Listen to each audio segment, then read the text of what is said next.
Right here in the studio, and we have with us right now Nawaf Almahdi. Nawaf is an English teacher, cultural researcher, and blogger. Nawaf, welcome back to our program, Hela Kuwait. Thank you, Tariq. It's a pleasure to be back again.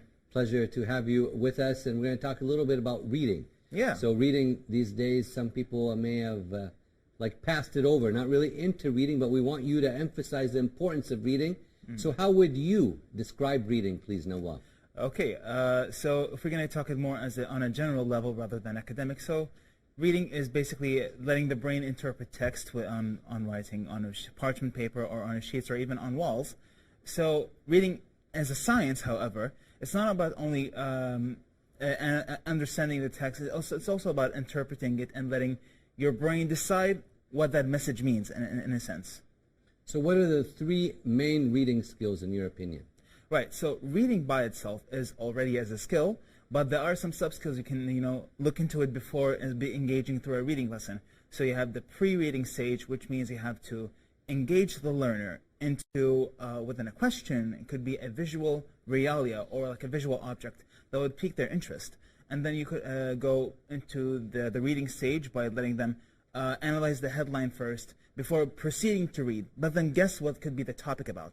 And once they go into reading in depth, they will get to understand the text, the message behind the reading text by itself, and then get them to discuss through pairs before getting them into the feedback stage, which means that you're going to be asking them questions relevant to the reading, and then give them further questions that is related to the topic, but more on a freer practice range.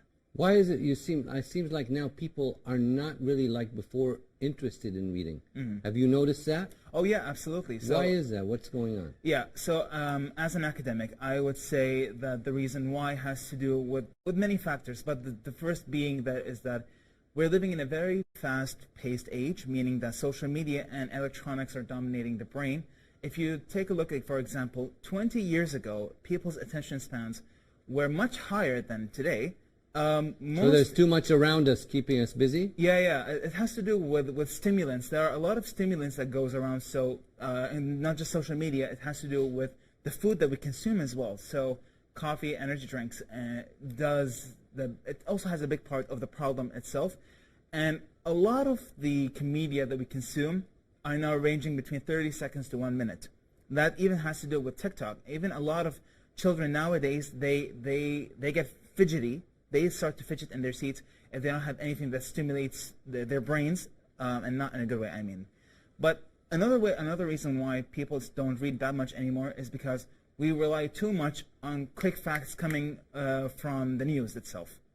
Yeah, that's some of the reasons. So how can you, as a teacher yourself, improve reading education for the youth out there, Nawaf? Absolutely.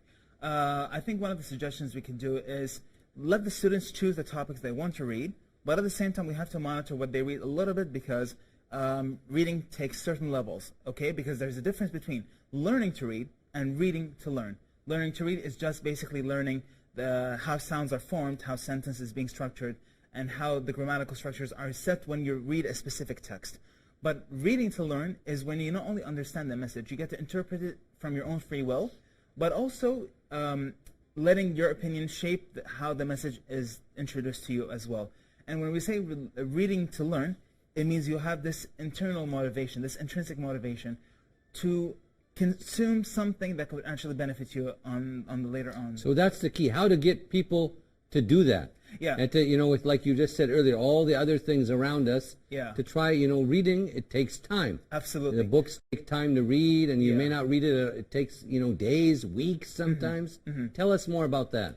The first key rule that I've learned is that never make reading a race. You have to finish a book on your own pace, but at the same time you have to set a schedule. That's how I try to do it. And it does work. But of course you have to remove the stimulants and the background noises that are surrounding you.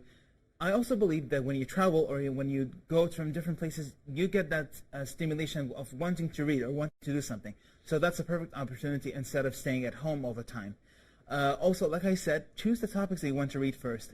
But be aware of your own reading level first. Don't engage immediately into a difficult academic textbook from the beginning, when you can start with simple stories like short stories, flash fiction, and even with basic news articles. It could be because most news articles from are already based to be simple for the reader itself. And first example would be BBC articles. Okay, so now what kind of books would you recommend for the different educational levels out there? There's, different people with different backgrounds. Tell us in depth about that, please, Nawaf. Of course. If you look, for example, for the elementary level or the primary level, you have to first introduce them to stories. Kids love stories, and I have to say for myself, even I as an adult, I enjoy stories. But make sure that these stories do have, that make them teach them morals, philosophy, and ethics, because at this level, kids at this level, they should know what basic philosophy and basic ethics and morals are. But when they get into the intermediate or the middle school level education, the readings should be more focused on being able to dissect misinformation and disinformation. And this can be also applied to high school or secondary level. But when it comes to middle school, you should slowly introduce them into rhetoric. Teach them how rhetoric works, meaning how can you basically disseminate or dissect a message, whether it contains misinformation or bias and strawman arguments. A lot of middle school students don't have that education. Only a very select few know this because they have this either intrinsic motivation or because they are placed in an excellent educational environment. But when you get to the secondary level, which is the high school level, make sure that they not only get to understand rhetoric on a deeper level, make them read literature. Literature also teaches humanities, it teaches ethics, it teaches morals, and actually even teaches how a person thinks when they wrote that specific text. So let's say, for example, if you look at George Orwell's famous novel Animal Farm or 1984, they basically talk about how can someone rebel against authority, like someone who is abusive, but also let them understand why did the writer write this specific piece of text. Okay, very well said. So, nowadays a lot of people go read books online. The paperbacks, paper books, not around as much as before. What's your opinion on that, Nawaf? Okay, so to my personal belief, yes. I find paper books to be a lot more interesting and more reliable because, anyone can read the way they want, but just understand that reading from an iPad or a Kindle, as much as they save paper and they can be more economical, but at the same time, you cannot deny that it can also strain the eye a lot on the long term, But at the same time, having paperback books can be recycled. We have this strange belief that with a lot of bookstores that I've encountered, is that you cannot recycle books that have written notes on it or underlined. If I had a bookstore like that, I would actually encourage recycling used books that contain notes, because you get to learn and understand what the other person had their own ideas in it. It's a valuable opportunity, because a lot of scholars in literature encourage this method actually, because you are basically recycling. That's number one, and number two, you get to see another person's perspective when they write their own notes within novels or even within academic textbooks.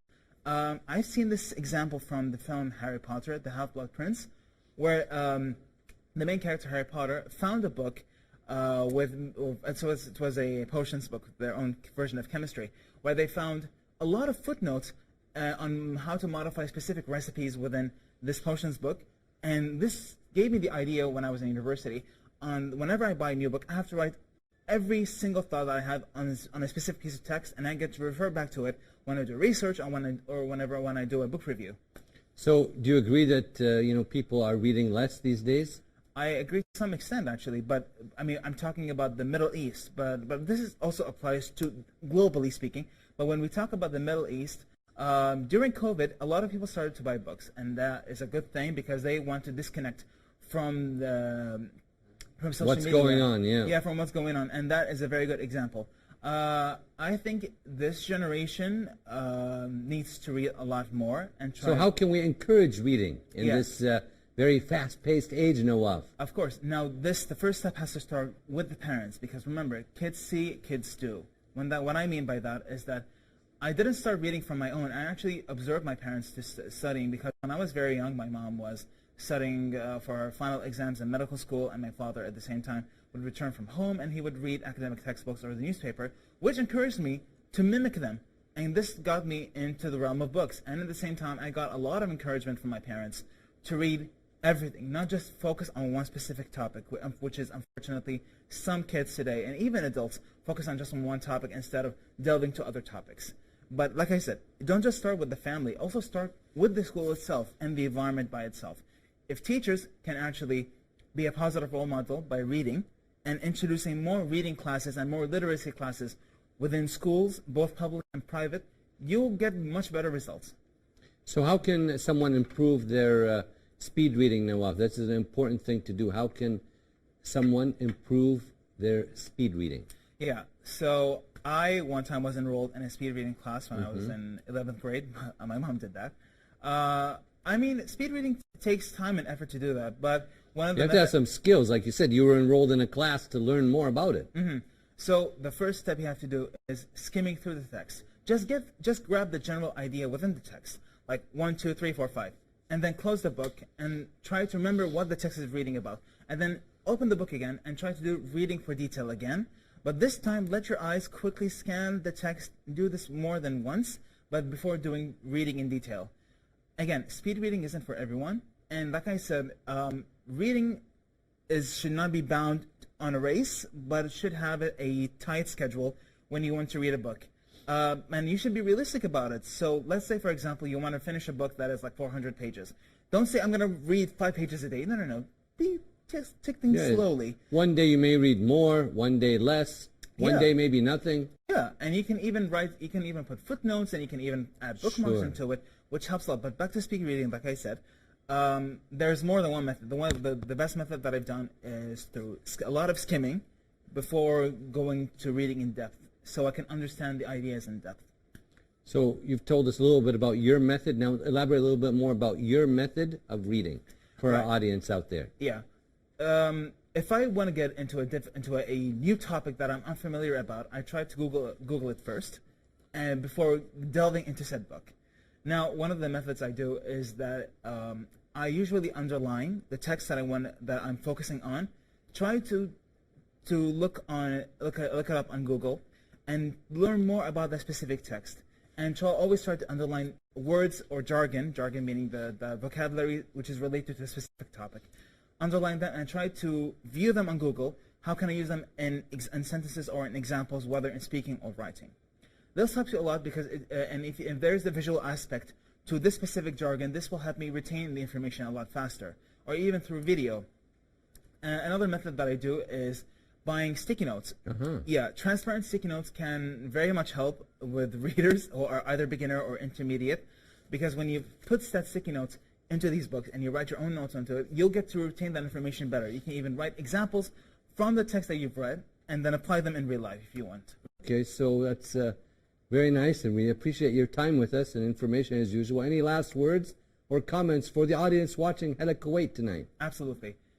If you're going to plan to read a book, be careful on what you want to read, but at the same time, don't be discouraged to read any new topic and try to discuss with like-minded people. There are so many communities, you can find them online. And you can even discuss them remotely with people such as Goodreads. I have a Goodreads account, and you can add people there. You can discuss books with them and even have your own opinions on it by writing reviews. Very well said. And Nawaf, thanks for coming once again. Thank you very much, Sadiq, for this lovely interview. Thank you. We'd like to thank our guest, Nawaf Almahdi, English teacher, cultural researcher, and blogger, for his time with us this evening right here on Hala Kuwait. Right now we're going to move on to our next report, and it's dealing with cybersecurity. Stay tuned.